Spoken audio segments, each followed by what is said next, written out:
Welcome, everybody, to the Journeymen Lounge podcast.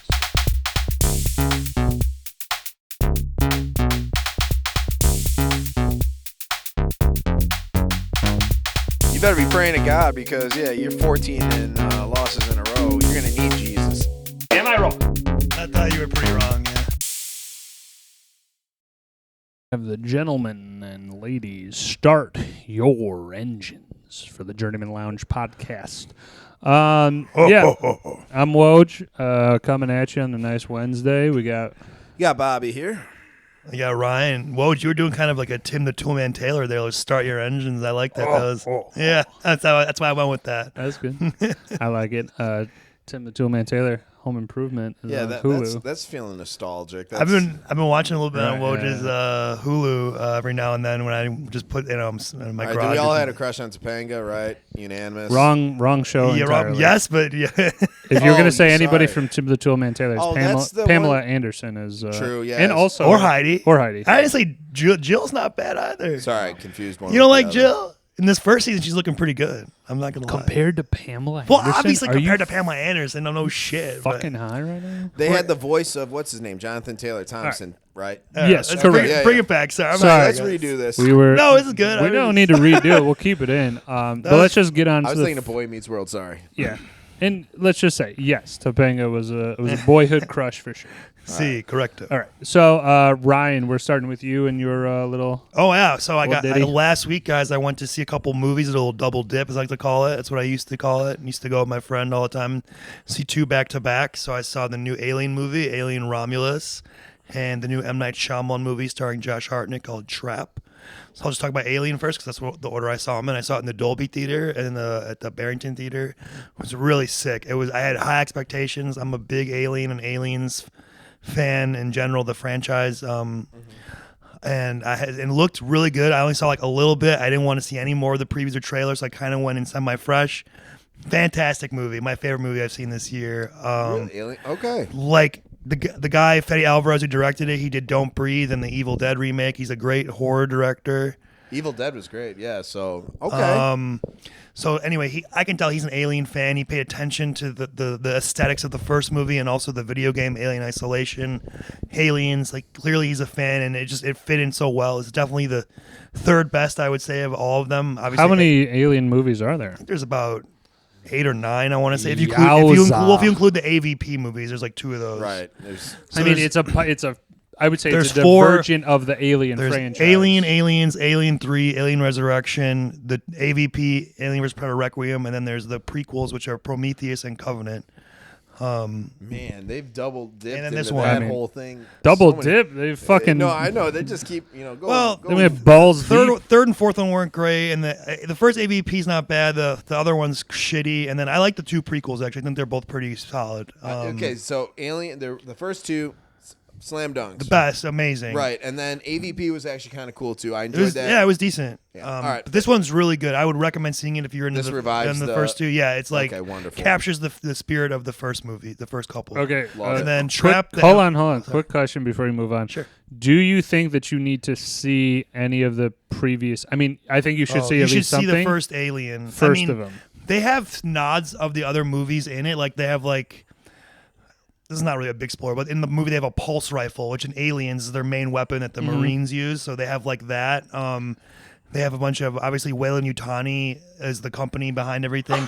They don't talk about that till Aliens, technically, so you probably should see those 2. But in order of chronologically, it's actually the 2 prequels, the first Alien, and then this takes place about 20 years later. Okay. So I would see the first Alien, if anything. But they do have nods to the prequels as well. There's a couple things in there.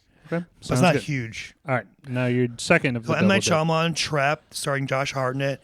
It's basically Josh Hartnett is a serial killer, kind of like he seems like kind of like I want to say Dexter because Dexter's like actually he was more of a hero. This guy's a bad serial killer, but like Dexter in a sense of he blends in with everyone. He has a family. He's taking his daughter to this concert for this like kind of like Ariana Grande type singer, and he's there. He notices a lot of cop presence. a lot of police, and he's like, kind of, what's going on? And then he finds out from one of the vendors, they set up a trap. They have a tip that there's going to be a serial killer at this concert. And then you find out later on in the movie, like, why the cops know, and there's like a profiler there, and it's basically like him trying to like figure out how he's going to get out of there and taking like different steps and different things to try, and every step there's like cops and people in danger, and you're kind of rooting for him even though he's a bad guy, and it kind of just goes, well, I mean, like, but I get it. He, he's not a good person or whatever, like, but it's really cool. I don't want to give away spoilers, but anyway, I definitely want to go see that. Yeah, too. there's like different things that happen and different situations he has to try and get out of. Can I just say though, the reason that I want to see that one more is because that seems like an original idea. No hate on aliens. 100%, dude. You're right. There's just to me the things that like, and it will happen, and some franchises is that like they do like Rocky 5, and I'm like, dude, the first couple Rockies were dope, but then when you keep dipping into the well, especially these last, let's say, 5 years, we've been in sequel, remakes, all these things that they just have. There are not as many fresh ideas. The sequel verse. So it is nice and refreshing to see an original idea and kind of a throwback horror movie that you could have seen. This could have come out, anytime in the past 30 years, and you would have enjoyed it. Like, definitely so. Yeah, it was cool. It's worth a watch too. Also, both movies was great. It was a great double dip.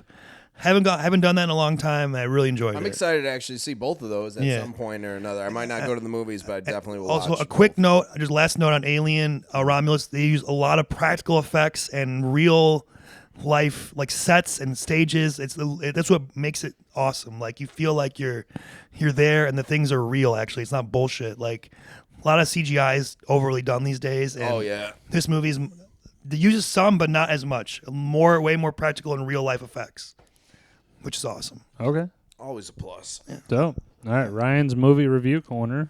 Go see him. All right, moving on. What was the next topic? We were going to talk about the golf, right? Or tomorrow we're going to tease that? Or Yeah. Yeah, I mean, at this point, there's been a couple of videos showing the second official golf outing of the Journeymen Lounge podcast. Last time we did Old Orchard.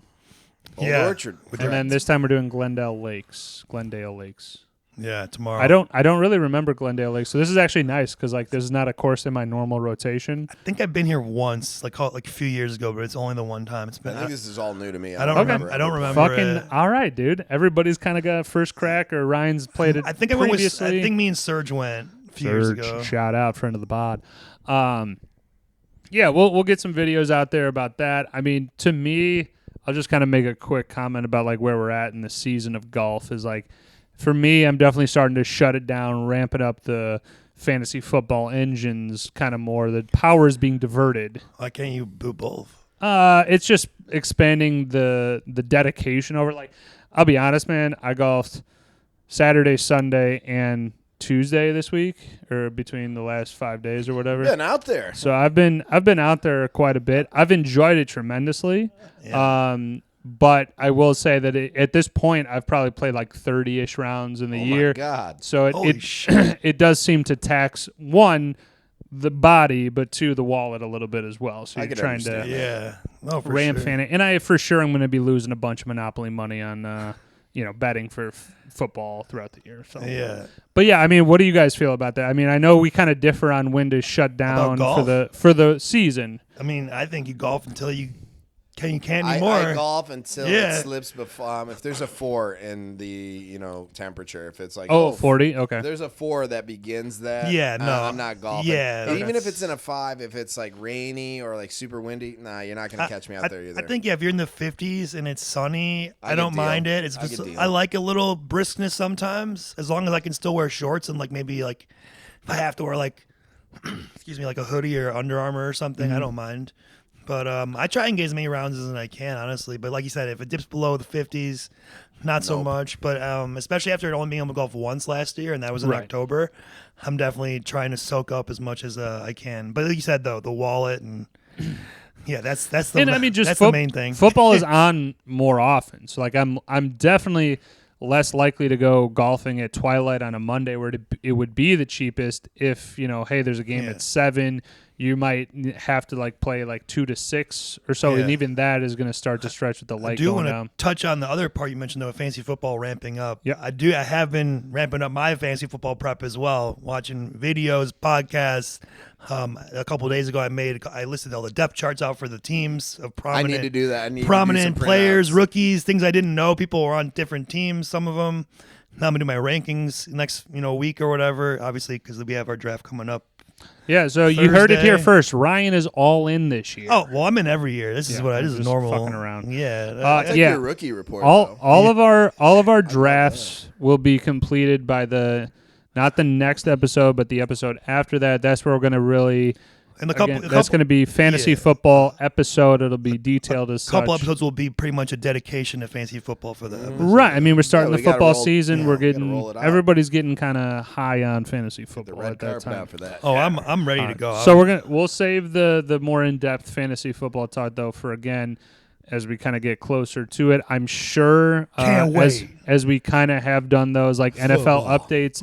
If someone big, goes down or something like that, I'm sure we're going to have to mention it in the pod. Bobby had mentioned the Minnesota. There's a small segment. I know your brother's probably terrified. Kyle, shout out. Who is going to be our fourth? Yeah, he's tomorrow. our fourth tomorrow. Yeah. How terrified are you? You got your first-round draft pick injured out for the season. You have JJ, who's questionable or he's out for the year. Well, he's out for the year. Justin Jefferson's out. Oh, I'm sorry. They said JJ McCarthy. JJ McCarthy. Technically they are both JJ. Two JJs. Oh, Justin Jefferson's okay. I think Justin Jefferson he's should be okay, fine. Addison's hurt. And Addison's hurt. Okay, so just there's also I think they had some issues with their rookie corner. Well, the one guy some legal trouble. The rookie they drafted died earlier in the year. Oh, I heard about that. I'm sorry. I'm thinking of sorry to that Florida guy. State. But I'm thinking of the Addison also got some. Addison legal. got arrested. He's in legal trouble, and he got hurt. And he got hurt or something. Jefferson's let's just be real. Like Minnesota didn't have a whole lot of like upside potential to begin with. Now you're already starting with less pieces. I have talked to Kyle about this, obviously. Yeah, give us Kyle's take via Ryan. Sure. Proxy. I'll translate it. Yeah. So first of all, he told me yesterday they signed Stephon Gilmore, so he's excited about that. Oh, they did. Solid defensive back. I also would be excited about that. That's solid a nice pickup. pick. As far as JJ McCarthy goes, he's not too upset about it. I mean, I don't know if he's just saving face or whatever, but he seems. They seems Sam genuine. Darnold is who at least has experience. His opinion was of the saying that at least this year we don't have to worry about the will they, won't they, or when or whatever. And if Darnold will just play, and if he's good, awesome. And if he's not, we have McCarthy next year, and he gets a year to learn in the system and not have the pressure of playing. Okay, so that's actually not a bad thought. But based on what you're saying, though, Kyle is just kind of. He's not expecting the team to win, which I don't think a whole lot of people are. I talked about it, but I would think no. Okay, so at least he knows that going in, and I think that's gonna. It's good to actually know that. I'm just speaking out loud here. Is like between friends, like I definitely don't want to like try and rub shit in. Like let's say the Bears just fucking demolished the Vikings. I don't want to necessarily rub it in and be like Green Bay spanked you. Well, that's you, Bobby. But I'm just saying though, it's like if a guy's not into it, I'm saying. an asshole.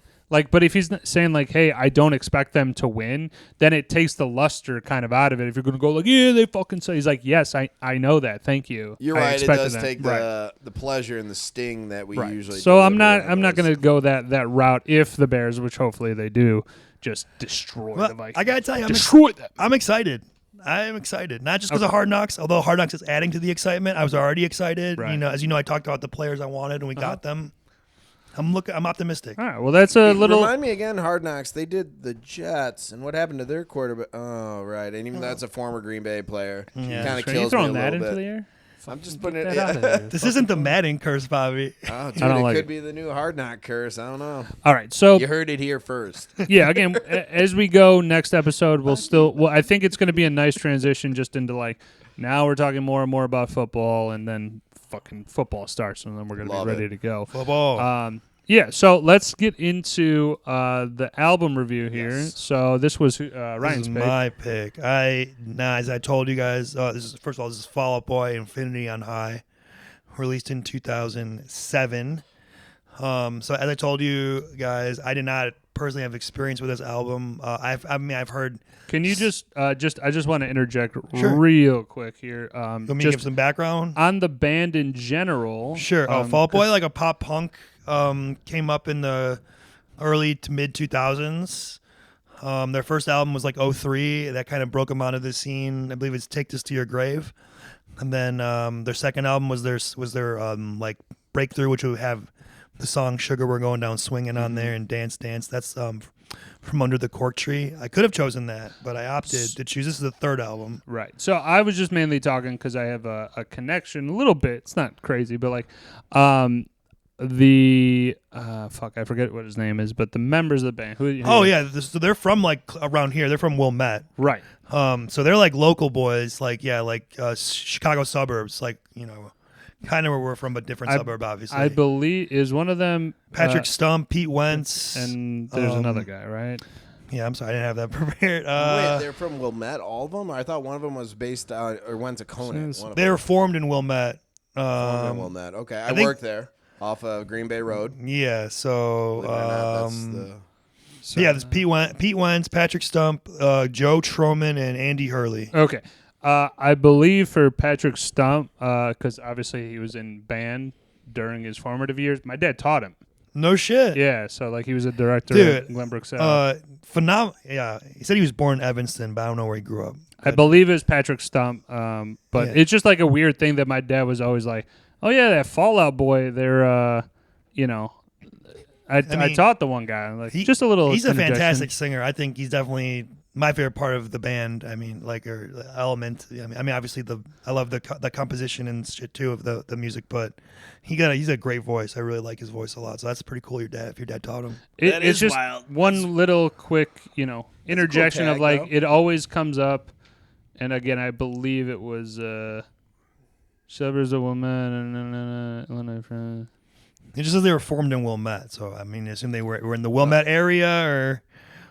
What? No, it's a really it's a really nice area from Wilmette. Collectively that household probably makes a mill. They're not hurting. Yeah. No, definitely not. I think that is the neighbor. It was Patrick Stump. Sorry, dude, it was killing me. I had to. I know it's not the greatest thing, literally 5 minutes down the road from where I worked in Wilmette was the house for Home Alone. So, nice. Sick. To give you an idea of the type of homes. Yeah. Peter McAllister had bank. So okay, sorry. I just needed to mention that. Now moving on. All right, cool. So that's okay. That's pretty cool. That's a cool effect. So yeah, this is Infinity on High, released in 2007. Cool album art. Great album art. This is kind of as it said in the description I'm reading here. It's a fucking goat with wings, man. They were kind of a mini pony. Or a sheep or this is some kind shit. of a little bit more of a drift from their pop punk roots, more to like more pop music in general, but still like pop punk, I would say. A sheep with wings. Gotcha.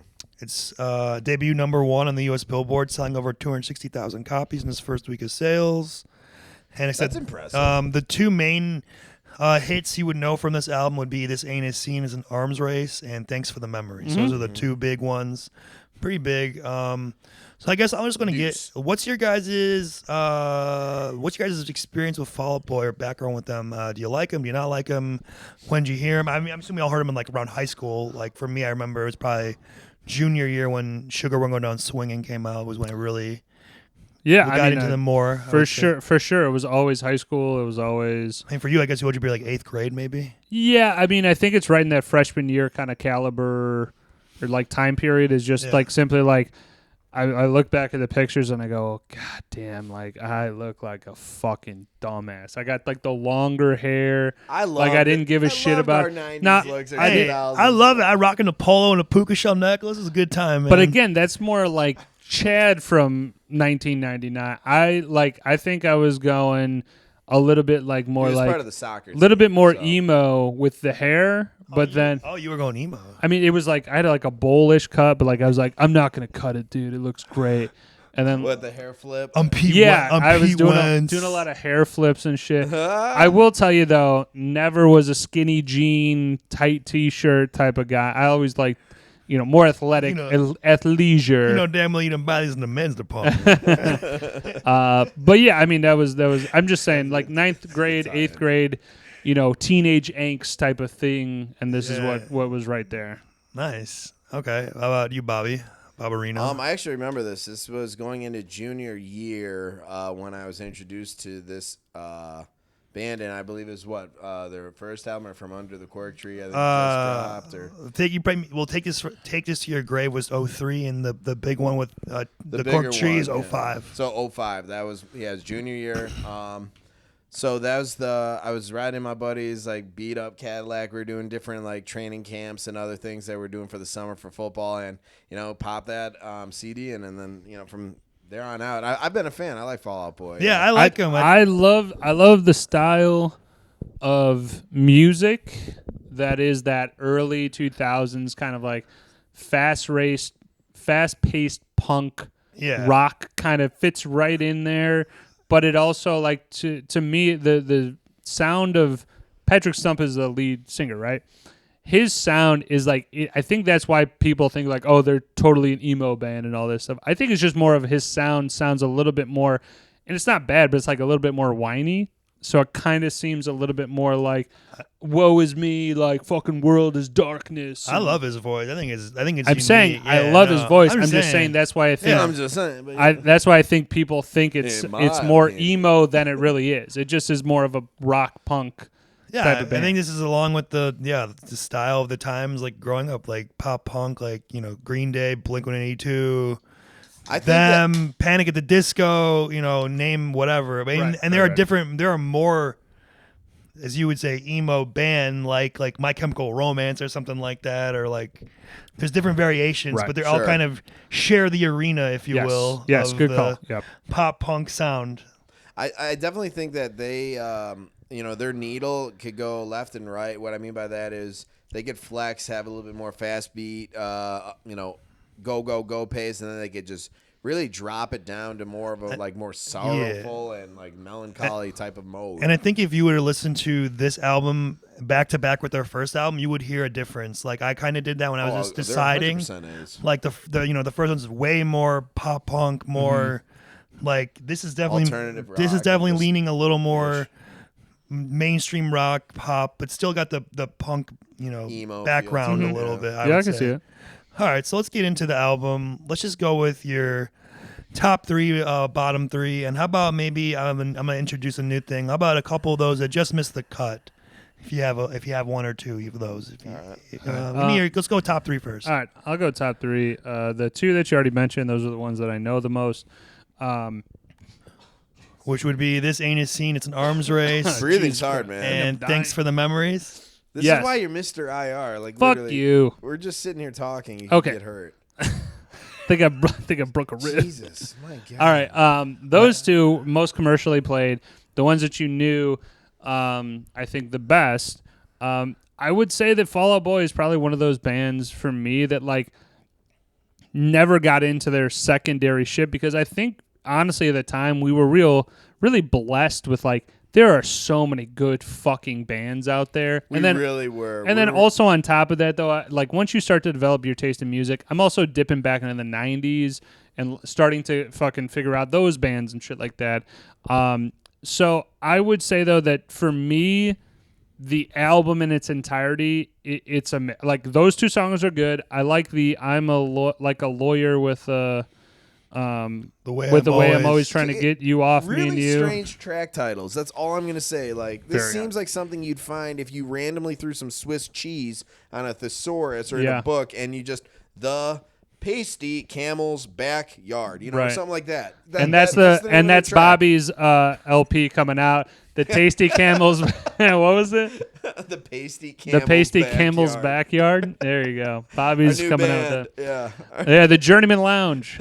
I'm just saying, like, I don't understand. Like, obviously, some of the songs and the tracks line up, but some of the other ones, no. Like, I feel like they're trying real hard. I don't know. Like, for me, that's like equivalent to the Clint Eastwood from, was it the Gorillaz? That song. You don't like that song? No, I'm saying.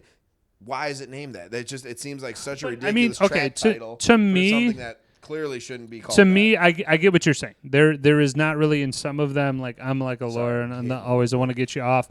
It has nothing to do with the actual song or the lyrics or whatever. I'm just again in terms of like what moving off of the name stuff. I just think that again a lot of these to me they sounded very general. Sounded like Fall Out Boy. But to me, they weren't really hitting it. So I'm maybe kind of dipping into your miss the mark thing, but like I look at it like the two great ones, like the ones that were commercially played. I love those. I know almost all the words to those songs. The I'm Like a Lawyer, really haven't heard that, but it was a nice change of pace and seeing what kind of Fall Out Boy could do. The majority of everything else to me kind of falls in the miss the mark. It's not really memorable. It sounds to me just like a Fall Out Boy. Some of them are slower paced, but I'm just like, it still didn't get me. Ooh, well, miss the mark. I was actually going for a different kind of thing. That's cool. I miss the mark way more like I wanted to put it in my top 3, but I just couldn't get there. Okay, well, I'm gonna do Yeah, mine no, real I'm quick. again for me. This album is unfortunately it is not something that I enjoyed many songs on. That's just my take. All right, Go so ahead. for mine, the one that just missed the mark on my top 3 is the Takeover, the Breaks Over. That one, it's good. It provides quite a bit of what it is. It's a good Fall Out Boy song, but like I said, this ain't a scene. Thanks for the memories. The one that I really enjoyed, and I believe this is when we were listening to it as I beat him in Madden, was Bang the Doldrums. Didn't beat me in Madden. Or You're Crashing, but You're No Wave. For the life of me, I just need like 3 seconds of the song to figure out which one because we were playing. But those were good. That had a message. I'm a big fan of like lyrics, so I'm listening as that goes along. But then Golden, that Lawyer song, and this Carpal Tunnel of Love, swing and a big miss for me. Swing and a huge miss. Are you thinking going for the homers and then end up on a knee type of miss at the No, plate? I'm saying like the guy threw a curveball. You already threw your swing, and then it crosses the plate. Oh, okay. Sorry, that's just. So, well, I'm going. Like I said, I'm used to. I guess I wish you would have picked From Under the Cork Tree because I would have had a lot more positive to say about it. That's all. And I like Fall Out Boy, so sorry. That's the real problem with me is that I really like Fall Out Boy, not just the hits because there are other songs on other albums that I was like, people didn't like this one, but this was one of my more favorite. I think to me it's just a bad album for me, and that I like the group, just not this album, which tends to happen, I think, a lot. Ryan, go with it. Dude, You're pissed. horrible He's takes. pissed. Surface level. He's Horrible trying to hold it takes. off. It's all right. Let's hit it. Hit us with the top. I think, personally, honestly, I think that. Let me see. In my view, I think out of the first 8 songs, I like 7 of the first 8, and then like even the one I don't like care for, I think it starts off fucking awesome. I think my least favorite was the Afterlife of the Party, and then also I didn't really care for You're Crashing But No Wave or I've Got All This Ringing in My Ears and whatever. I must be thinking of Bang the Doldrums. Is that a little more faster paced? That one I had that as a like. I then did that's the one I'm thinking just of. remember the You're Crashing But No Wave. I think I like that one a little bit. Oh. So Anyway, call that our Poquitos. I actually fucking love Golden. I think you guys are way off the mark on that. Golden. Dude, it's a different type of sound. They got the piano with it and the great singing of him. It's just like, I don't care for the lyrics or whatever, but like, I like how he went oppo and different and like it's unique. I don't know. I like it. Okay, that's your opinion. It's like your opinion, man. Yeah, the right opinion, man. I'm just kidding. He's so pissed off. I also I'm fine. I really like the takes over, the breaks over as well. I think they should have led that with the album. Thank you. I was like, this didn't feel right on where it was in the place. And then I have a hard time deciding between these 2. I don't know, or 3. I guess I'll go with "Don't You Know Who I Think I Am." I like that one. That's a good one. And I also for me missed it would be I like "Hum Hallelujah" and "Fame Is Less Than Infamy." Those 2. I can see Hum, but the Fame one I wasn't a fan. Honestly, like the main 2, like the popular ones, I just didn't even listen to because I heard them so many times. It's just overplayed. I get that. Like, I mean, they're not skips, but like in the sense of this time for me listening to it, they work because again I've heard them so many times. Right. If I had to choose between the 2, I'd probably go "Thanks for the Memories" over the other one. But, Arms Race, yeah. yeah. But yeah, no, that's cool. Yeah, no. So you guys did your bottom? Did you do your bottom 3, Woj, or no?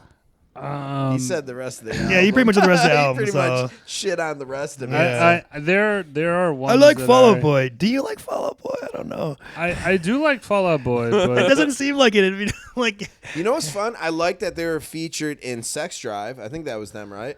It was. which was a great movie. I'm not sure if we ever talked about it, but a great comedy movie. Yeah, you said Hallelujah. That's for sure to me. That's like the worst on the entire album. How did you not like that song?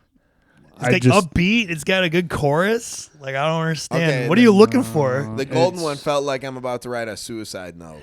Well, that's fair enough. It's a different type of song. Dude, everything about that just screams like someone had a gun in their mouth at one point or another, and this song will not help them in any way of pulling that. Okay, all right, out. Jesus Christ, all right, Bobby.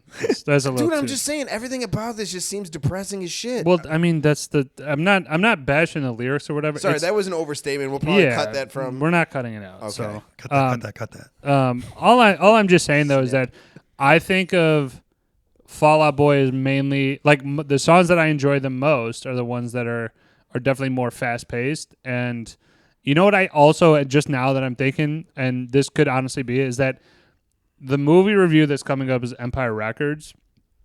I'm wondering if I'm starting to less like the album less, knowing that the Empire Record album to me, I thought that it was good. We're going to discuss it more, but like I'm thinking maybe that's the connection. It a little bit. I get not that. tarnish it, but like maybe my view of Fall Out Boy is less, so like because Fall Out those Boy is that other 5 groups you were, settle for at the end of the night. I get it. Whereas Empire Records, their album track list is more of like that. I mean, that's 8 or 9 that is really that's showing like you some attention. That's like that girl I met at the. I completely disagree. I'm hurting him so bad. No, with this I think analogy. Empire Records album was honestly. So Okay.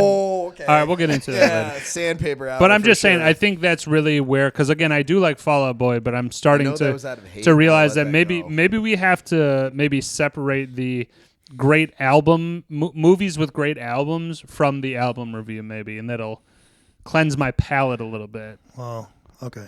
But okay, go ahead. No, I got nothing. I mean, that's it. He's hurting right now. The knife's in the side and we're twisting. We already talked about the whole thing. I got nothing left. I mean, I think you guys are I like off, that but it's fine. I like that you mentioned though. I think the lead singer definitely has Patrick one of Stump. those.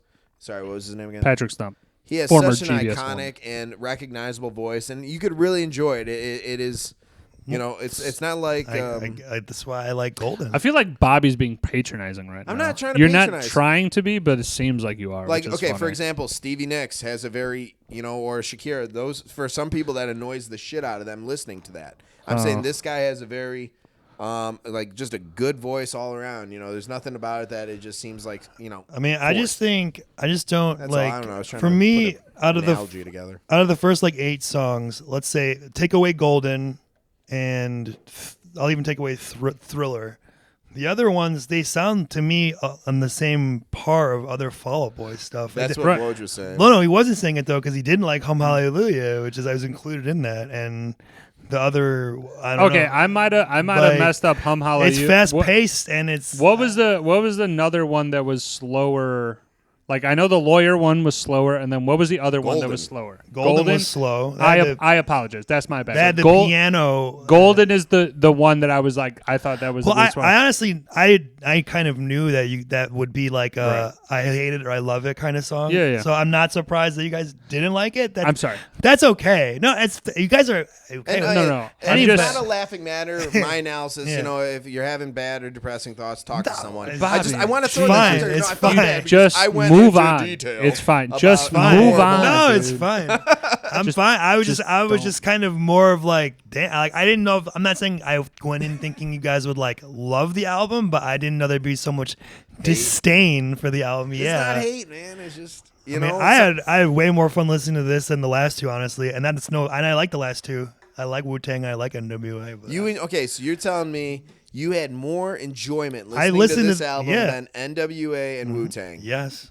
I listened to about like 3 times. I think that settle. I think the ultimate barometer for me, and I'm just talking about me, is that if we do another Fallout album, which I know that we will, and I'm not even saying Cork Under the Tree, I'm saying one of their other ones. Yeah. I would almost venture a guess that I'm going to like more of their songs in those albums, just because I'm maybe just thinking of a different album. Like Cork and the Tree is definitely notable, but I believe that there's not really a whole lot of shit on there. There's like Sugar We're Going Down and then a couple other hits, like commercial hits, right?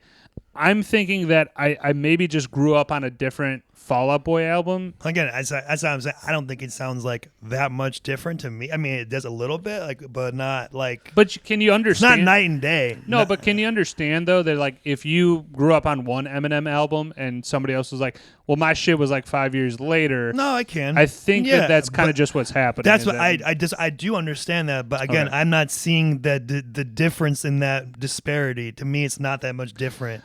To me, this would be like maybe like Encore of Eminem's, like that's like his fourth album, Right, which is like okay. his last okay one, but it still kind of sounds like him, but he has a little different shit. Like, but it's still not that much different from the other three. It's like No, it's in the ballpark. I It's- think you know I think I'm what it saying? is that with some of these, and I'll probably Like, just outside throw of Golden, out- obviously Golden is completely different. That's Well, a- dude, like a song. Let's not circle on that one. No, I'm just saying, but like I understand that is completely like Let's put that under the. I that's mean- not a Fall Out Boy sounding song. No, Right. it isn't. I'm just saying, like a song like probably like Fame greater than or less than Infamy, Yeah. and maybe like I've got all the ringing in my ears and none in my fingers. Like, Yeah.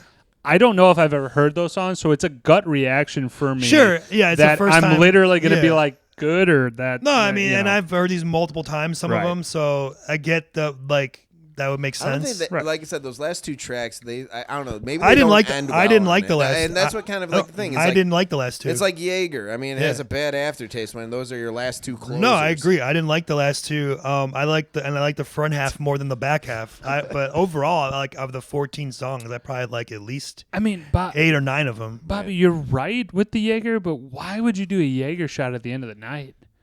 Like to me, Because you that's hate yourself a little bit and you Oh, listen to the man. Fall Out Boy Infinity on dude. high. For me, Jaeger, Count it. Jaeger was always a beginning of the drinking. I like the day. redheaded slut, which is that with cranberry juice. Oh, okay. I never. Because know. I don't like the taste of black licorice, which is ultimately what you're getting out of Jaeger for an aftertaste. I'm not a black licorice guy either, but all right. We good on follow? Yeah, Fall Out we're Boy? good. We're good. Okay. Ryan is hating fucking Dude, yeah. everybody to the His left heart right rate now. is- Guys, Racing. this is a good album. Listen to it. Don't listen to these fools. All right. Give it a So chance. let's take a break. We'll be back with Empire Records. This was Bobby's choice. Nailed it. Yeah, go grab a beer, smoke a joint. We'll be back. Peace.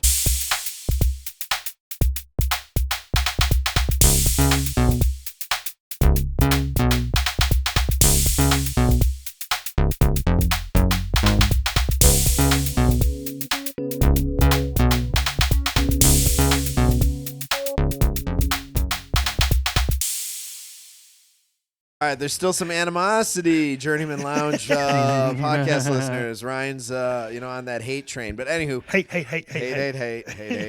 I want to tease our next album. This is the Offspring Smash. It has an iconic cover. Is this the one with the kid on the swing with the? No, that's Americana. Okay. The Smash is the skeleton with the yellow glow to it. Is this after or before that one? Before. Okay, cool. So- Awesome. It was between that and Americana. So Yes. Smash, right around the same time frame of the movie that we're about to discuss, Empire Records. So this has a star-studded cast. This is based in 1995, came out in 1995, so it was, it's not trying to dig deep to the past or the futures, which is nice. It was filmed, and I'm going to just go over a little bit Hug of that mic a little bit. where the filming occurred. Go ahead. All right. So where the filming occurred and, just some tidbits and facts, then I'll go over the movie synopsis. So this was actually filmed at 15 South Front Street in Wilmington, North Carolina.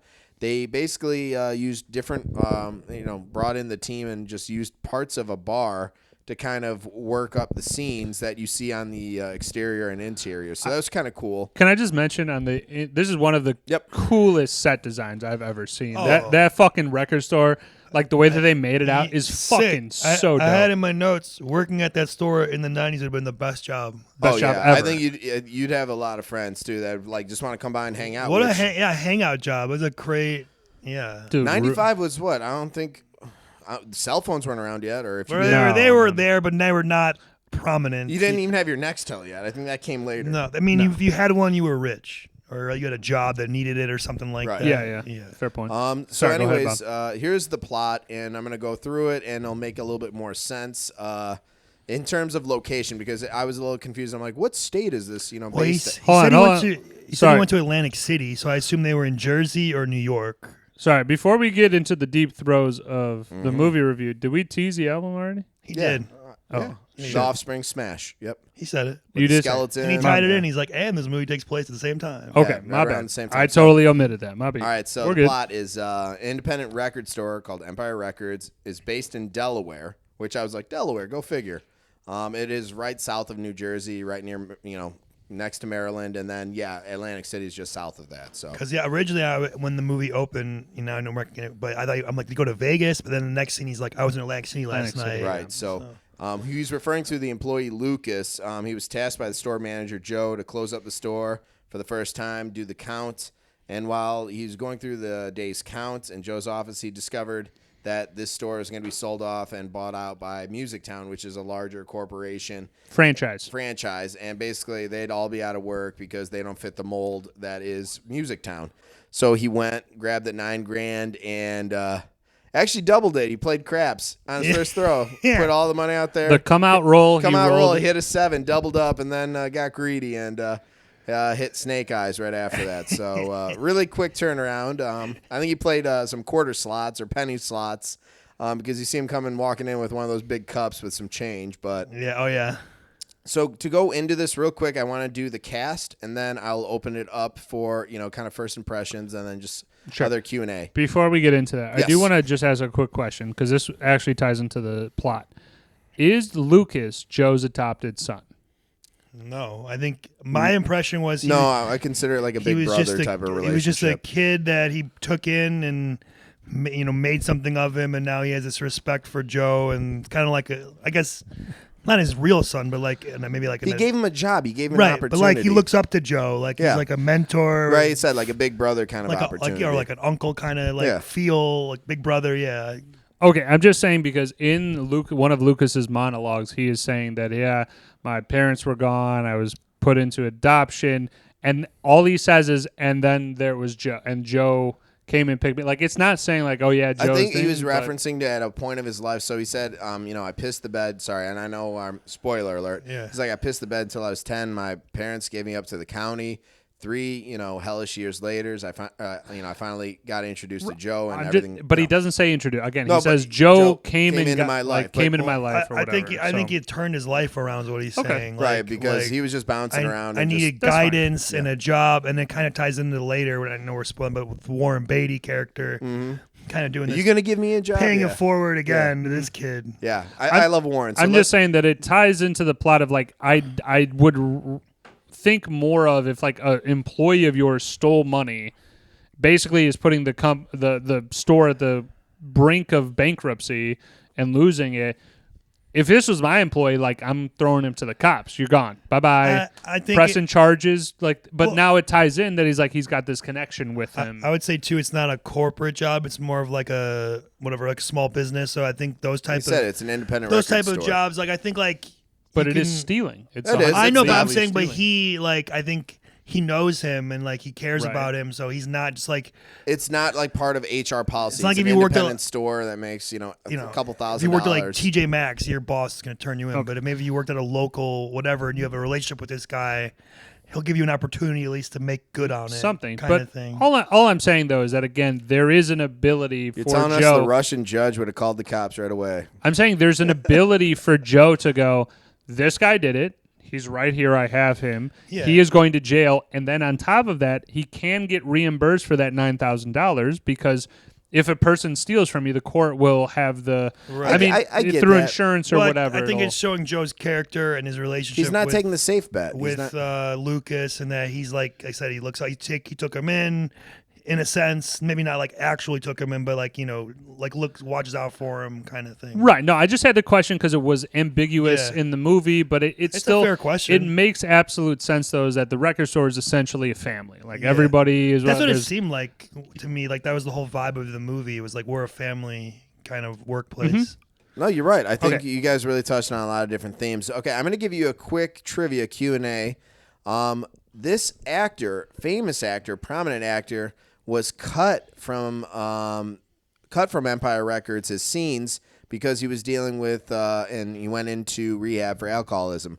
What actor am I referring to? Well, can I ask you a follow-up, though? Is he one of the employees, like a kid? Like, what's his age at the time? His name is Andre in the film, so I'd imagine he would be he'd be employee age-wise. So he's like around 20-something at the Yes. time?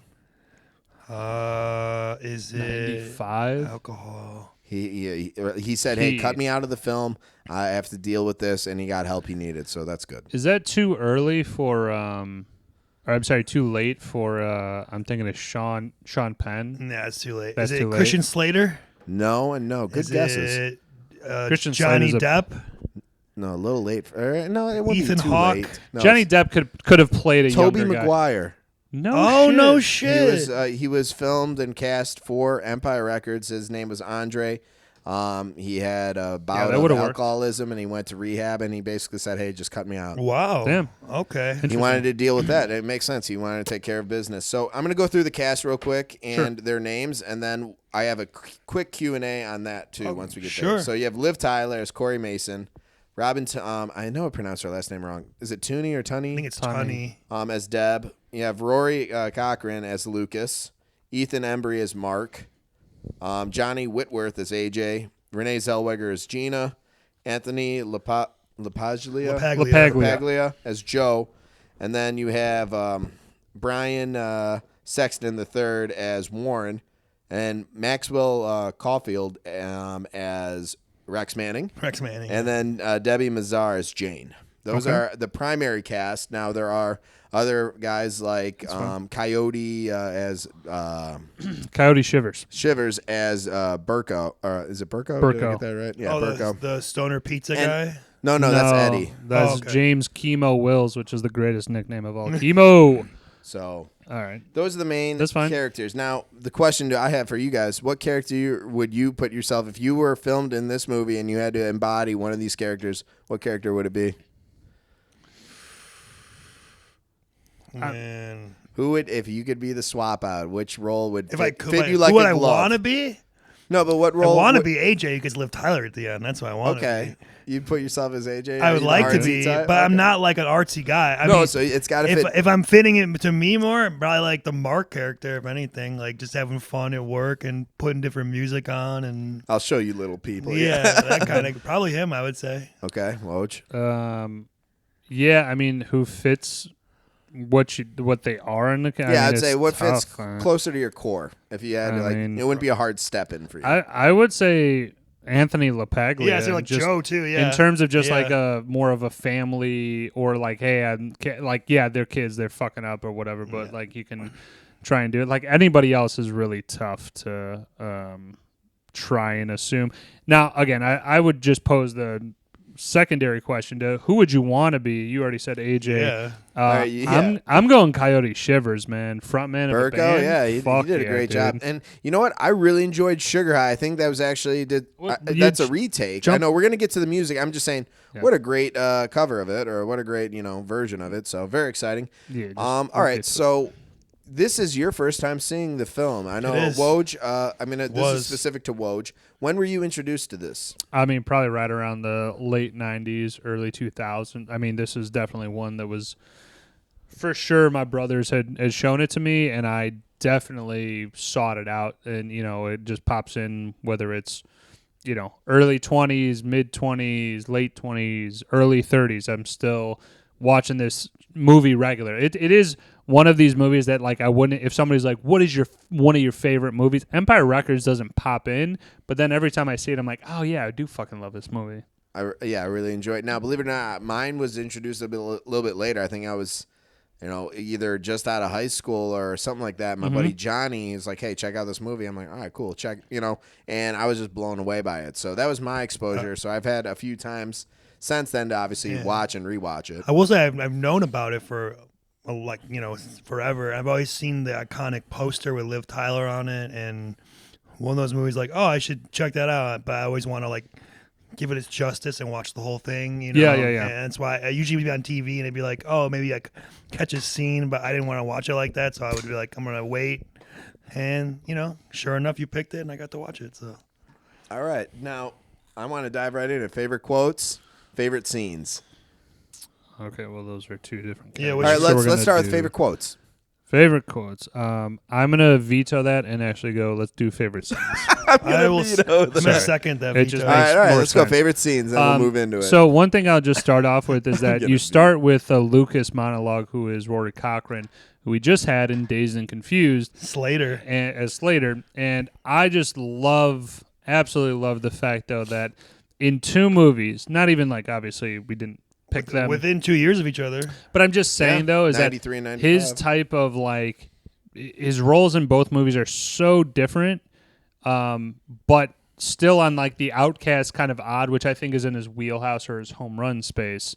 Is really like what he does best. That's why I liked him. He's like that awkward kind of like what's the word I'm looking for? Like if you're kind of cerebral about things and you're thinking of the 1,000-foot from above view of stuff. He's like, nothing matters. We're all just, blips on the. It is very. Is that morose. nihilism though? A little bit. I don't know exactly what it. I'm just saying those are my favorite like mini monologues, and then even when he's interacting with Joe, he's showing like really no remorse. He's like this. He's talking from this place of like. The world is fucked up. He's talking like almost like outside of himself about himself. Like he was like, the world is going to be fucked here. So I just made the decision. And then he also has some quick quips that he throws in there as well, like a little smart assy. But I liked all his monologues. All his monologues were dope. Ryan hit one. Scenes, yeah, quick. I like the scene. Well, obviously the beginning scene is awesome where he goes to Atlantic City and puts the money down. Hell yeah. Besides that, I will go with I like when Joe's playing drums in his office to AC/DC. Yeah, dude. They put it over the speaker with the phone. And they're all jamming out to it. What was that one? If You Want Blood, great fucking AC/DC honestly, song. Besides that too, most of the scenes where they're kind of just all dancing to music in the store, I enjoyed. Yes. This movie is like kind of like, well, it's like Dazed and Confused, I guess, in a way, where it's like one day or whatever, and it's not exactly like cut and dry with scenes. It's kind of like a continuation. And it's kind of like moments, if you will. Right. Yeah. So it's kind of hard to break it up, but also I love the I guess I would say when he chases down the shoplifter, Warren Beatty. That was a fun scene. That was a fun cat and mouse game. He seems to know exactly where he's going to be at every turn, and he planned everything out. And then, I'm sorry, was his name actually Warren Beatty in the film? No, he just says he's like when he's asking. Well, you never find out his actual. He does say. Yeah, that's right. He does say, "Hey, what's your name?" Warren Beatty. He's like, "Fuck you, Warren Beatty," or something or whatever. And then, yeah, I definitely agree with that. I also like they play that little Eminem game to determine who plays the first song. Right, and then they all veto power. I love the veto thing with the record, and they keep changing it. Did you guys not think though that the vetoes were used too early in the context of the movie? No, if you don't like a song, man, I'm gonna pop that out as soon as possible. Right, but Bobby, you get one a day though. You're busting that at fucking 9 a.m. I know that was a little early, but he's like, he grabbed the CD and put a lighter to it. So for people that don't know what CDs are, they're compact discs, and if you take a lighter to it, it basically is like dragging a album or a vinyl across concrete. You're gonna ruin. Well, and you got to think too. 95, there's no burn CDs, there's no mixed CDs. It's all like actual albums. So if you don't like the artist, you're gonna hear a whole hour's worth of it or whatever. So I get it. Yeah. Well, I think in the Empire Records store, I think they have the probably at that time they had like the tracker, like the 6-disc thing or whatever, and I'm sure they had the ability. 95, I don't think that they had the. No, they showed it. I thought, and they did the 6. Yeah. Yeah, I think they had the ability though to skip or something like that. But my point was that like I would have to hang on to the veto until somebody plays some fucking atrocious thing. I was just saying, no, it's not like now where it's like you play a playlist on Spotify or iTunes or YouTube and like it's different artists, different songs. Every song is different and you have the ability to, I can just hold out for one song. Who cares? This is like 12 songs, 15 songs, 20, whatever, however many. Throwing the veto out quick. Well, I think if I'm being honest, in this movie, because there's not 6 employees or something like that, 5, 6 people at a time. They show like 6 of them, I think. I feel like it's like you get one song and then somebody else is up because they're switching. They seem to be rotating, in terms of that. Maybe a couple songs from that. Sorry. With the scenes. Yeah, the Gwar, the band Gwar. Oh yeah, when he's tripping out to Hallucination. And he's getting eaten by that like alien. Mark is like a stoner, twitchy dude, which Ethan Embry has played that character, I think, a couple times. Yeah. Type of guy. He's great at it. And it's just like he eats that weed brownie or whatever made by Chemo, which is Freddy. This like random guy that pops in. He's like kind of on the outskirts. I love Eddie. I think his involvement was, was a nice touch. But that was dope. He's like Mark hallucinates himself being put into Part a of Gwar Gwar, video and then You rock gets, a mean gets guitar. eaten by them. I also will just mention here real quick is that Mark wants to start a band. And did you get the line where he's like, I'm thinking of starting a band. He's like, well, Lucas is like, well, every great band has a great name. What do you got? And he's like, well, I'm thinking of I'm Mark with a K. And he had to look down at so it. maybe we do Mark with a C. And then Lucas comes back. He's like, mind games, yeah. oh, shit. No, but he's like, yeah, the psychedelic thing, yeah, all about those mind games, He's like, always play with their minds. Yeah. And then that's where he goes and busts Warren, but he doesn't just bust him right away. He kind of just fucks with him for a little bit. Dude, that part was dope. He knew every single up. He's like, oh, Warren's going back here. I'm just going to pop over, jump down the fire escape at the one spot. My favorite scene was him, Warren, when he's finally captured. He's doing his like Polaroid session, but then like him just sitting on the couch riffing with them. I thought that was such a fun in both scenes. So first shoplifting, then him pulling a gun on them.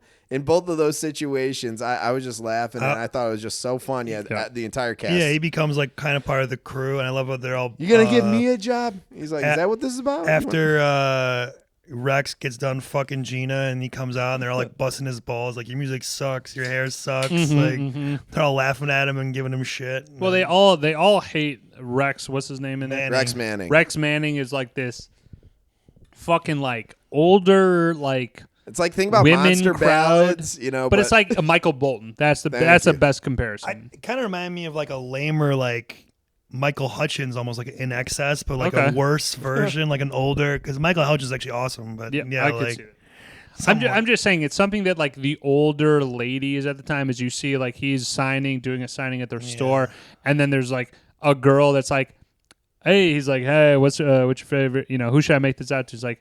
Debbie is like, oh, I love that name. He's like, yeah, it's my mom. I don't even know who you are. I don't even know who you are. Yeah. So, but like older ladies kind of guy, and then he bangs Gina, which is Renee Zellweger, who is I just got mentioned. Pretty sexy. She's super hot. She's looking real good in this movie. Yeah. That's why I'm mistaken the one actress with her because they do look similar. This has got to be one of the earlier ones for her, right? Yeah, it's like 95, she might have started in the late 80s. How about this though? Renee or Liv Tyler? Which one? Liv Tyler, hands down. Sorry, Lord of the Rings, Liv. Sorry. I agree with Liv Tyler. Bobby's like, why don't you put on your elf costume and I'll be You act like I wouldn't. I'll be storming your Helm's Deep. Hell yeah. I'd be Aragorn. I'd definitely get the long hair and everything. Dude, it would happen. All right. Call me Legolas. For my kingdom. All right. I'm good on scenes. Well, I was just like, I want to do one more. Yeah, go ahead. I was gonna say go ahead. I liked just, I guess it was the intro scene where everyone's starting to clean up, get the shop ready. I just liked that, like playfulness, but also like you're easing the viewer into what type of like venue this is, what type of store, what type of people are involved. So I really enjoyed that. That was, I think, really pleasant for me. Also think we should mention the ending with the huge party at midnight with the kegs and the music and they're raising the money for Joe or whatever. That was a real dope. I mean, They all came together, and Mark absolutely. Mark used the opportunity. He's like, hey, the guy's outside filming. They got the band playing on top of the marquee or whatever, and then they're all on the roof at the end. See, I didn't mention that because I feel like this is what I'm going to do going forward, just so that you guys are aware. Is like, I think I'm just going to only mention the ending scene if I think that it's bad or it didn't fulfill me in this, because I found in a couple other episodes I was just like, but that ending scene, and like I could definitely tell, like, yeah, everybody likes the fucking ending of Shawshank or like this or whatever. Like it's just being repetitive about. It's the ending scene. It's got to be good if it's a good movie, Okay, well, I got a question for you guys, and this is more. You could dive into it a little bit, but whose story did you really enjoy seeing from start to finish? Because all of them kind of had a story going into this, you have Deb, you have Liv, you have AJ, you have Lucas. Which story really, I guess, spoke to you? I guess, or like, hey, I really like that character arc. I mean, I like the love story of AJ going like, oh, well, I love this chick, and then she's literally like in love with somebody else. It's always like a nice like little feel good type of thing, especially him getting the girl at the end.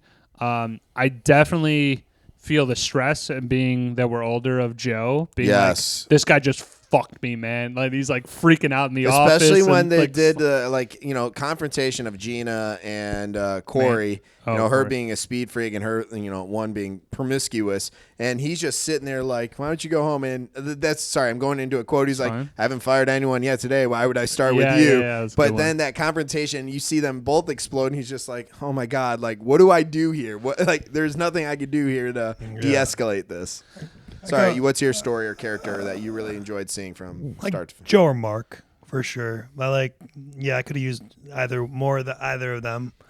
Actually, Joe or Mark, for sure. Mine would actually be Lucas or Deb. I think leaning on Deb a little bit more. Now, granted, her situation's a little bit different, but one thing that I liked about Lucas when AJ was kind of freaking out early on, he's like, hey, she's here. We could watch her, we could take care of her. So it was cool to see Lucas in a sense of like, hey, I'm also, on the same page as you. Like, I'm also concerned, but, let's try to allow her to feel kind of more at home, and we could go at this a different approach, a different way. So she doesn't feel confronted. And I think even when Joe's like, hey, you're doing a great job, like something small like that, could really mean the world to someone. And one thing that I did like from this is in real film and in production, she shaved her head. That's not makeup. That's not. You had to in '95. Skinhead. You can't unless you're doing something real crazy to. But what a level of commitment for an actress! Literally, shave it off. She had hair down to. I do tend to find that most movies that do go with an actor, if they're going to have a shaved head in the film, and they do it. Like another example is Full Metal Jacket. Like those guys, even Stripes that we just watched. But I think a guy shaving his head isn't as. I understand. I'm just saying though. I think it works better for the movie always unless you go with a bald cap. Like there's always a classic example of in one of the earlier Batman. I keep forgetting his name, Romero or something like that. Played the Joker, and he refused to shave his mustache, so they just painted it white. And it was like, this looks fucking horrendous. Like, trying to get over that shit. So, let's move on. To me, there's not really a huge quote section. I think there is a big... no? Well, do you have a lot of quotes written down? Like, I have maybe like 8, and a couple of them already been said. All right, well, let's rifle through them then. Okay. I like the opening with Lucas again. Some of his monologues were great. But he's like, Joe's rules are extremely simple. Count the money twice, keep my hands off of his beer, cigars, and drumsticks. And then literally the next scene is him drumming away, smoking a cigar on the money. I just fucking loved it. All right, go on. Rattle him off. He's scrolling. Ryan, you're scrolling away. Yeah. Mine is like the Warren's confrontation. He's like, what are you going to give me a job? And I really liked his monologue or dialogue. And then, God, doesn't anyone work here? Yeah, I do. And as he's walking up with a Solo cup, he showed his badge. Isn't it customary to leave the scene after committing the crime? Definitely an amateur. Yeah, Warren is running through after he shoots up the whole store with blanks, though, which they said in that. Right. A lot of the back and forth between Deborah and Gina was pretty good. The shorter your skirt gets, the... Yeah. No visible tattoos, no revealing clothing. We're both screwed. At least you're used to it. Yeah. Lucas, again, though, in the immortal words of the Doors, the time to hesitate is through. Right. Yeah. And it's again, it's just in his vibe. I like this whole vibe. And then Mark, I'm going to show you little people. I like that little, that little bit. This one too, he's like, what are you doing later? He's like, Joe's like, I don't know. I'm either going to jail or hell. I can't decide. Like I said, Lucas was like, I do not regret the things I did, but those I did not do. As he's and especially, I don't know why it is, but as somebody's driving away, I don't know why, but I like it just so much more if they hit the head with it. Like if somebody just drives away, is like, fuck you. I love it just that much more. I don't know why. It's just me. So sorry, I'm going to just pause this. There's bonus features if you guys have the DVD, or did you pick this up on streaming? I streamed it on Paramount Streamed Plus. it. Okay, so if you have the DVD, I do. There's some bonus features where Rex Manning is more humanized. So what happens is he meets Burko outside near the waterfront, and he's like, hey, he's like, because he knows Burko, he can tell he has his guitar with him. He's like, hey, you play? And he's like, yeah, I do vocals, I do guitar. And he's like, yeah, I used to do guitar. By the third album, they said, that's gone. You can't do that. And he's just like, okay. And he's like, but that's not gonna happen to me. He's like, all right, I'll let you think that, because he's been in the industry. Yeah, so. Rex Manning in this, they make him seem like he's been popular for like 15 years, 10 years maybe. Like when he started out, he was young, fucking hot little guy, fucking all the women.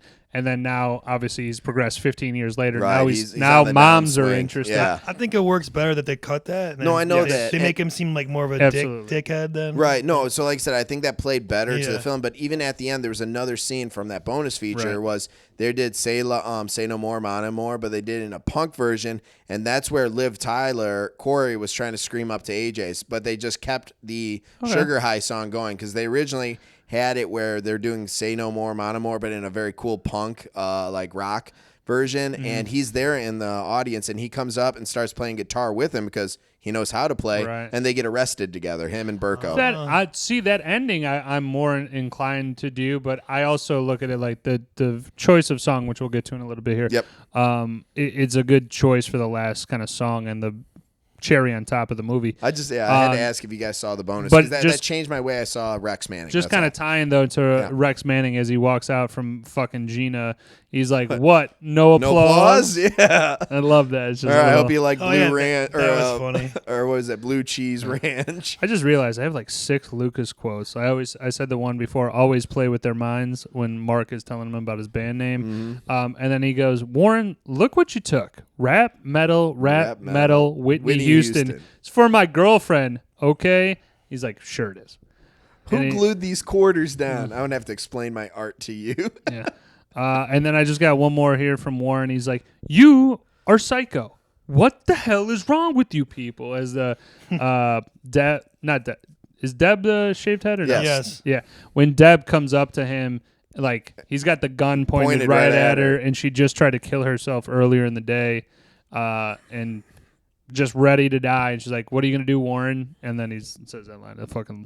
Deb is a sneaky character. I didn't mention her in that other part with the Mora, but I could definitely use some more Deb.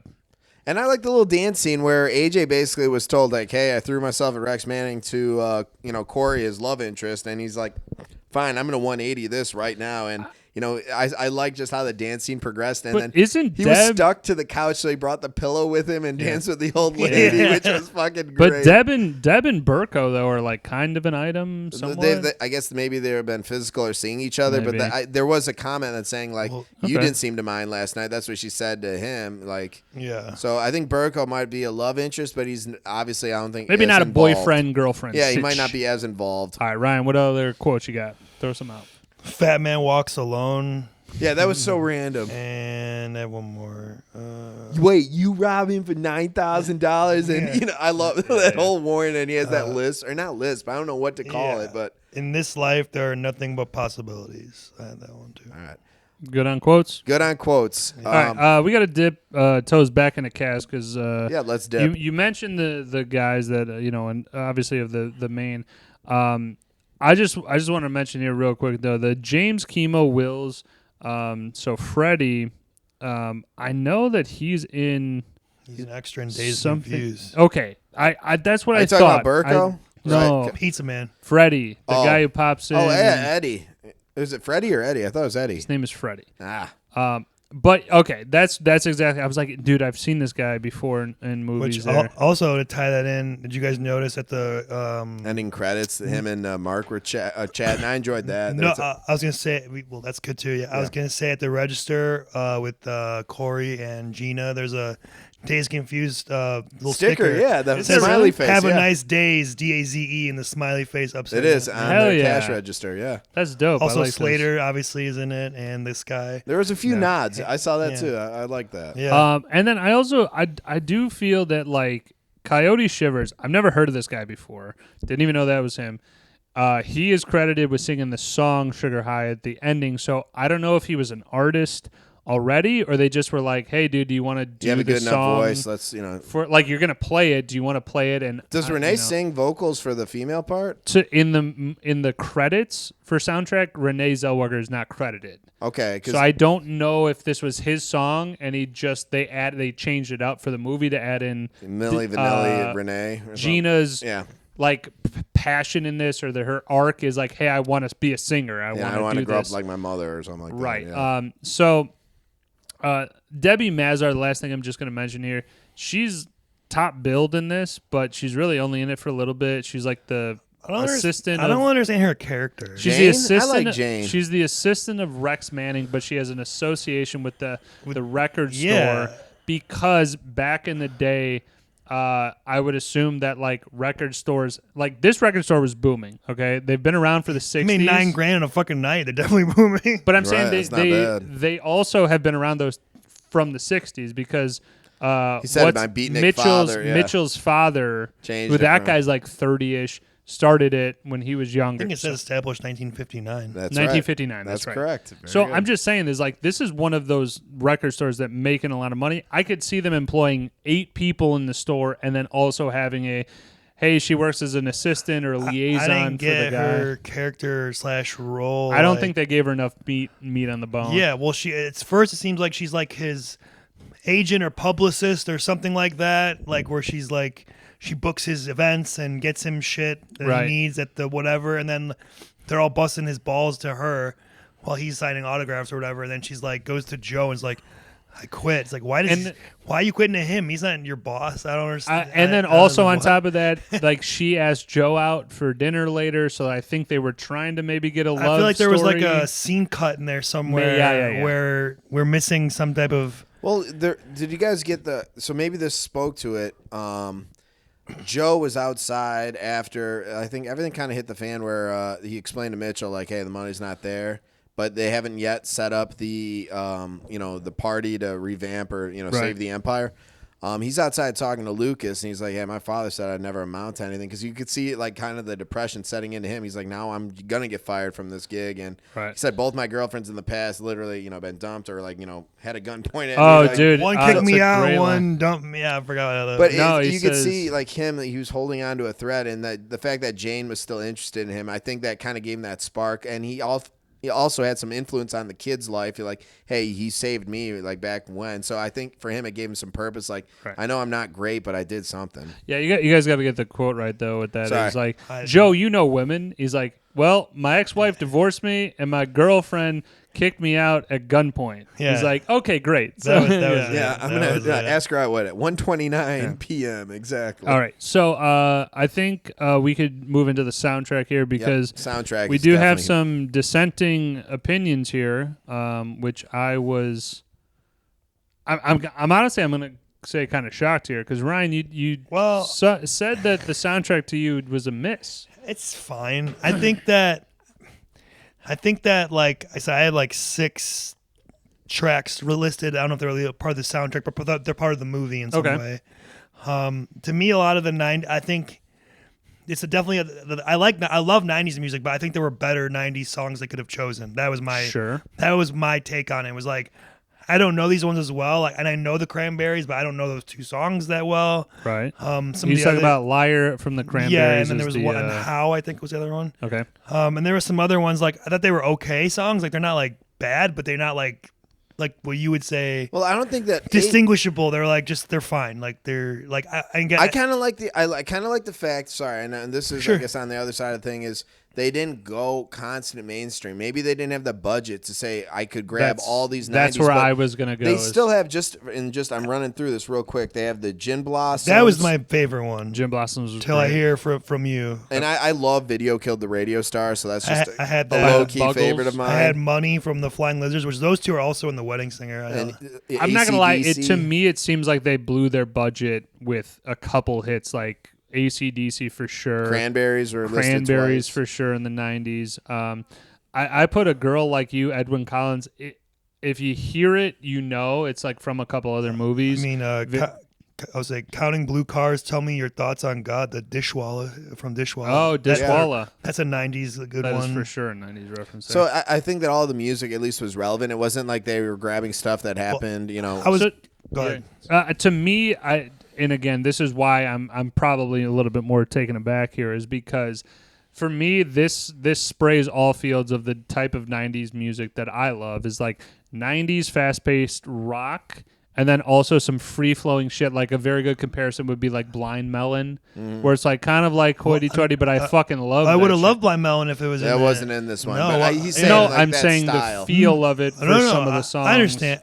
Yeah, no, for sure. I guess for me, it's like we're coming off Days Confused last week, and that soundtrack is like iconic. And granted, it's different because they made that movie 16 years after the movie takes place, so they have the perspective and time to pick the songs. And you can also say though that Dazed and Confused all of their songs were bangers. Yes. Like it was not this one's all right. And this one is more, they're making it in the time of the movie, so they don't exactly know. Right. Maybe, and then we said the budget, and also. But even the scenes, like the one thing that Woj and I think we talked about before we got on camera here was all of the music and all the songs relate to the scene. It wasn't forced in. Everything felt so natural and the Liar for the progression. Cranberries. And then during I love the money one when Gina's kind of just slamming was hilarious. Lucas. I want your money done. Yeah. Yeah, I guess for me, I was just thinking like that it was fine, but like there were so many other bands and songs in the 90s that are great that they didn't use, like, there's no Nirvana, there's no Pearl Jam, there's no Chili Peppers, there's no like whatever. Even if they no waited, doubt, I don't know, whatever. Like I'm just. Even if they waited 5 years, it's the same thing. You have then the hindsight to go back and go, hey, these songs are perfect. Which I do realize that. Right. No, but you put it. I think correctly, for what was worked in there, I thought it was very good. And like you said, granted, I wish there could have been maybe a few change outs, but not much, man. I really enjoy this movie. I would just say that the I Don't Want to Live No More by Ape Hangers. I know the song from the movie, but I never put two and two together. That's probably my standout of a song that I never really knew that's what it was. But when I heard it, I was like, "Fuck!" I was looking it up like right away. Like, what is the name of this song? Yeah. I also did want to mention here that the Rex Manning song, "The Amore," that was created that for song this was movie. great. No, but created for this movie and the video too. Yeah. So that's that's fine. Cool. That I'm was just funny. saying though is that they're wild. Like, and he's dancing on a beach in a fucking. I love that, man. That was funny. Living the life. Yeah. Again, works perfectly for the movie, but I just think it was just a wild song. The last thing that I'm just going to mention here is the Sugar High, which is the ending song that they went with. Yep. Sung by Coyote Rivers. Is it a cover of a? I'm not certain it is. That's when I looked. if he's credited as it should it mean might that's be his. original. It might be his original. And I'm going to say like that's a fucking banger for a hell of him a to come fucking out. song. And again, maybe Coyote Shivers at the time. I think I said Rivers, but Coyote Shivers. Maybe he was a rock star or something like that in the 90s. Maybe he looked less the part, prominent. man. That looked very natural to him. And then very maybe just, they just were like, a "Hey, glove. let's fucking." Like they were going to a bar and they're like, "Oh, this guy's playing. Let's put him on our movie," or something. Yeah, Like, he just feels so natural. Like I said, I really like the production, like physical, like scenes. Oh, for looks each, great. And I would work at that store. I would love to have worked at that store. All right, so let's do spin-off, prequels, Yep. sequels real quick. I can start. Go ahead. I would love to see the first couple of generations of the employees of Empire, like 60s, 70s. You could do a real 70s show, that 70s show, that 80s show. But I better. can see that. That would actually be a pretty good. But I'm just saying is that it it makes it so easy then to tie in the music because you're at a record store. So you could do. Obviously, it'd be tough to try and like figure out like you have to do different shit. You can't just put the same shit on there and go, hey, this is just Empire Records from the 90s, but set in the 80s. So there has to be some tweaking there, but I really would like to see that shit of, again, just different types of music being played, like different eras, 60s, 70s, 80s, 2000s. Mine actually, I'm glad you brought this up, and I like that you're kind of QBing and co-hosting with me on this, so I appreciate it.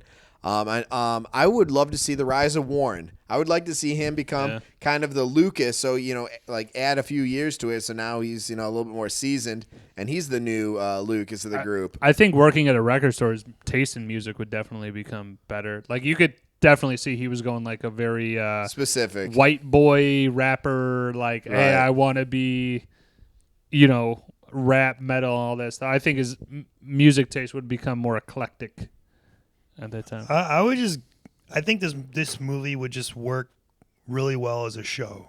I kept thinking that if we could make a 10-episode series of it, I think it would be, because part of my, also to dip into the next thing, to the Picky Nits. Picky Nits. Little bit, let's go right into it. They fit a lot into an hour and a half, and I don't feel like the character relationships are always well understood or drawn. And this is my first time seeing this, so you guys have seen this multiple times. So for me, I think the more maybe I'd watch it, maybe the more I could piece it together, like Days Confused. But I feel like they didn't for me the romance with AJ and Corey did not work. It was lacking. I get he likes her, but they didn't have any background. Just like, I like her. Well, the only background that they had was that Corey told AJ, they've been friends. Hey, we've been friends, and I like you as a friend. Well, I know, but before he says the whole thing, like, we don't have any scenes with them like having chemistry or any she was enamored for Rex Manning days. Well, I know, but I'm saying there should be agenda. I feel like there should be a scene where they're like stocking CDs or something, and there's like, I can see why they're a good couple. Like, they have this chemistry where like they should be together. Okay, no, I can understand that. That's a fair one. To me, he just goes in cold. It's like, I gotta tell her I love her today. I feel like it's like he tells her, but that's the first time they talk the whole movie. I feel like it's a problem when you have a cast of really like 6 to 7 people that work in the story. You're trying to tell their maybe 8 with Joe. You're trying to tell their story as well as putting in a love story connection as well. I feel like if we had the show, we could expand on all of that and really develop the characters, and I think it would be better suited. But because I think it's a good idea and a good starting point. I like the feel of the movie, and I just kind of wanted a little more. Right. I like the timing and pace of this movie too. Now, granted, you said, and I would agree with you, there are certain relationships that don't have definitive, substantial evidence to support A or B or C, but like I said, I kind of like the idea that it makes the viewer have some type of imagination and some type of I wonder how these people came to it. So it gets, I guess, the conversation going. Sure. I gotcha. I would just mention in more of the others, not necessarily the Picky Nits though. I'm sorry, I'm gonna just reverse course. I'll go Picky Nits. Why doesn't Lucas in my, I don't remember if I just omitted a scene or a line. Why doesn't Lucas tell him, he's like, hey, I tried to do it for the store. I wanted to see Empire Records around. I never heard him say, he just was a smartass with Joe the whole time. I did it because I thought you were going to sell the store, and I thought this would save us. Also, I think, but isn't that implied? He said also. Sorry. Oh, sorry. That was okay. I was going to say also, he should, once he won the money, he should just, if you wanted to bet again, just bet the same $9,000 and keep the other $9,000 just in case you lose. You have the. That's a little thing. But I get it. It's very, very smart. But he was Mr. Neurodivergent. He felt that he was above chance and probability, I guess. I don't know. Yeah. Maybe. Go I on. don't think the party at the end of the movie could obviously really happen. They have booze and kegs and in the middle of the public in the street. 90s, maybe, man. Public street, they can serve kegs and have a small probably a noise complaint. You don't have a liquor license. I mean, I like it's a movie, but they did it. They did it almost fast. Like, hey, we're not yes, would the cops eventually get called? But the idea is hopefully they're already far enough in where it doesn't matter. Well, I think the thing was kind of as you're saying, Bobby, is it was very quickly put together where the booze, which I also love. I just mentioned here, riding down with the skateboards, riding the kegs on the skateboards is dope. But I feel like that happened a little bit later, and maybe they would have got off a couple songs. Sure, no, it was before the cops shut it. It was a cool scene, and I love it for the movie. I was thinking, realistically, if it was real life, probably wouldn't have gone. I think it actually would have in the 90s. I really think that a small maybe river especially in Delaware. I mean, you can't expect a lot of shit. And I love it how everyone showed up, all the cliques. You have the stoners, the rockers, the older folks. It was cool. It's like, hey, we're here to party. Damn the man. It was an awesome scene. Yeah. My last picky nit here is, why isn't Mark in the band at the end though? That's the only thing that I was I didn't understand. They were setting it up to be. I thought Dude, this is going to be the Empire Record Band. Like, you have Gina. Why isn't Burko, Joe playing drums? Joe playing drums, Yeah. like, they set it up, and then I feel like they kind of fell flat Well, on that. Burko had his own band. The idea is that maybe Mark wasn't, like, maybe didn't have the skill set to be part of Burko or someone's band. If I'm being honest, though, they really didn't tell you shit about Burko. They just I fucking like that. They left it kind of He comes in like the middle of the movie, and they're just like, here's this guy. That was actually one of my picky nits. So he popped out of a door that looked like, a shanty next to the frickin', call it like a small storage hut next to the record store. And I'm just like, okay, I guess, is that where you crash? Or like, is that like hot box? Or I don't understand, his situation. But I think both of them are like, oh, they raised my rent. So it seems like these are all not latchkey kids, but they all seem young enough and they're in their independent teens, enough, a lot of them. To kind of outside of Liv Tyler, who how old is Liv Tyler? I had a question about that. she goes to Harvard. 16, 17. She's going to college 18. soon, so she's 17 in high school still. She's gonna bang 17, 18. Rex Manning, who's like a dude, 40-year-old man. Dude, but he's like, right. this is great, and Yeah. just opens up his pants. Jesus fucking Christ. Yeah, I was that blue cheese. Hope you like it. All right, so I'm good on picking this. We want to. Yeah, no, I'm good. All right, let's wrap it up. Let's rank it, stream, own, Okay. and then we'll tease our next one. Sure. I will say that this is, for me, it's for most people, I think it's going to be a stream. I think it's one of these movies in the 90s that you could do without, but I put it as, if you really want to like get the feel of the 90s, like hitting a lot of different fields. Maybe they missed out on kind of 90s rap. Could have maybe done something with Warren as a 90s rap thing. I could see streaming it for most people. I would definitely Can I own pause you right there? I would definitely listen to Fall Out Boy, Infinity on High over 90s rap all day, 3 times. All right, Sorry, well, go ahead. that'll be something else. That's what you said. Does that sound like... Yeah, I stand by it. We have to, I have to By talk. the Wu-Tang album and the NWA That's album. fine. Yeah, okay. We'll talk about the 90s rap at another time. We'll apologize. My rating would probably be a 9.6 on Love this it. one. Yes. Again, it's one of these movies that, again, I come around every couple of years and I'm just like, I fucking still as good as when I saw it It's before. still as good as the first time you've seen it. Yep. Brian?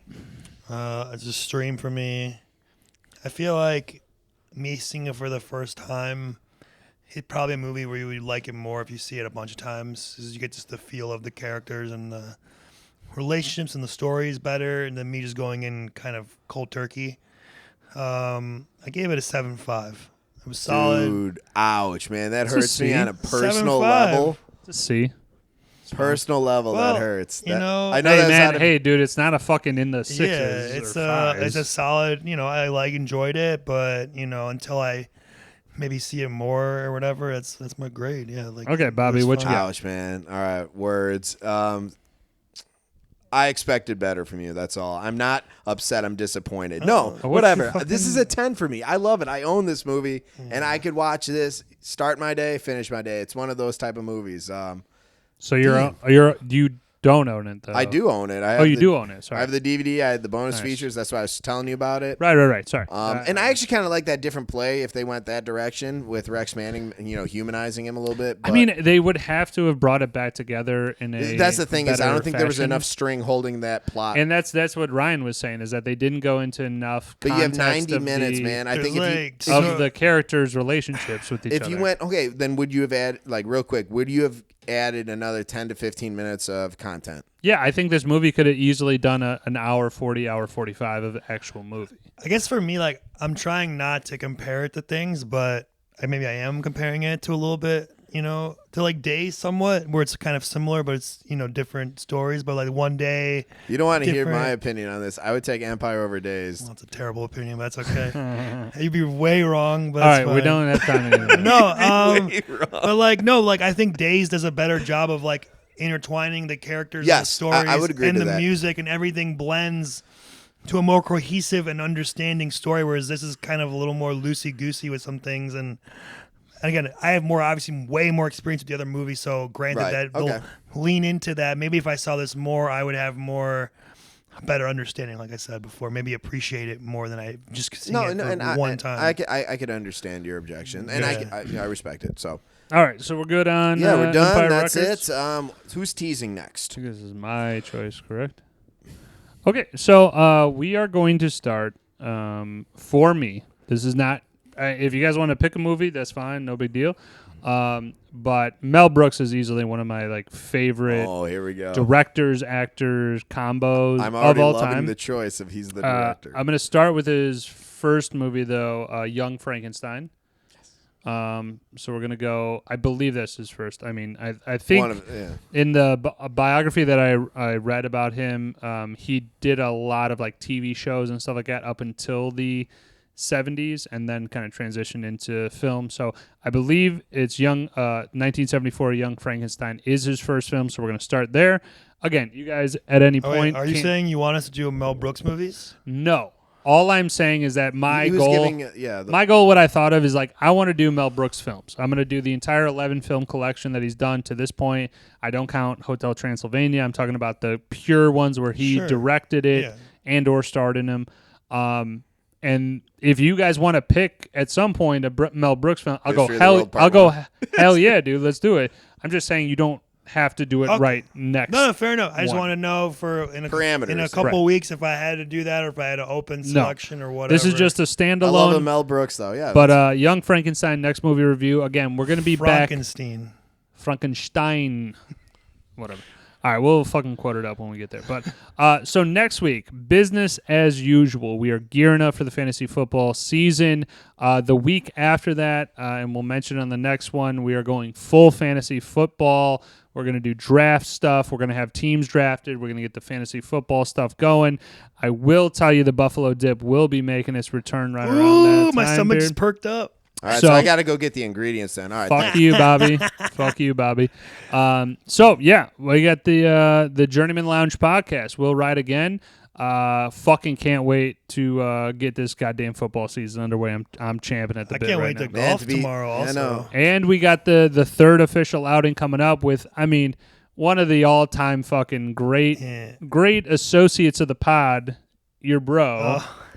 Who won't come on? Who will never be. I know, which bothers me. It's fine. We don't have tried. What are you going to say? Yeah. I was going to say we got to thank Bobby for the sweet polos he got. We're gonna dress alike in our next. It's gonna be like the Ryder Cup. Yep. So in the video, you will see the new attire that we will be donning there. But again, we got some good stuff coming up as always. Fantasy football this year will be fucking crazy. I guarantee it. You're gonna like the way you look. All right, for Woj, right, and Bobby. This is the Journeyman Lounge podcast. Out.